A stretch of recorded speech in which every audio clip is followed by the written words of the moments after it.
Hi. In this section, we'll take a look at how Asanify simplifies the investment declaration that employees have to do in order to save a little on their income tax. If you go to the investment section on the left navigation panel, and you can do it as an admin for all the employees, or you can do it individually as an employee. Right now, I'm taking a look as the employee view of how your employees can make the investment declaration. So I'm toggling off the admin button right now. In our experience, we might have seen that section 80C, 80D, 24B, etc., can be quite confusing.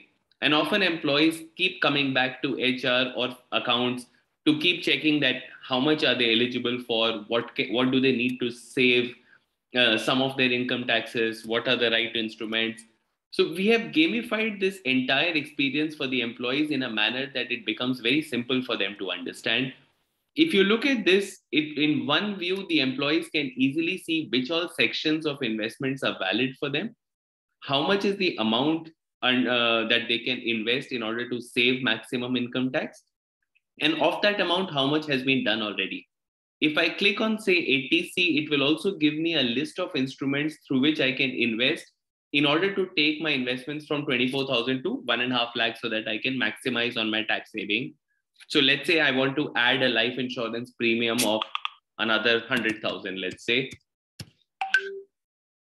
I can also attach the investment proof here. Or if I'm doing this activity from the mobile phone using the mobile camera, I can straight click the photo and I can straight away click the photograph of my investment proof and attach it here and submit. Once I submit my investment declaration, you'll see that the 24,000 of ATC will suddenly now become 1,24,000.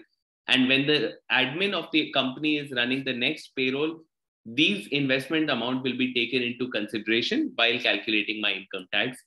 The same thing can be done on section 80D, or let's say the section 10, where I can declare my entire annual rent that I'm paying. It's also important to note that when you are in the company, if you have joined in the middle of the financial year, you must declare the previous income of your past employer as well. This will make sure that the tax calculations that your new company is doing is accurate and you don't have to pay any extra tax at the time of filing your returns. Quite simply, once this is done, your payroll activity for the admin is ready to be executed. Thank you.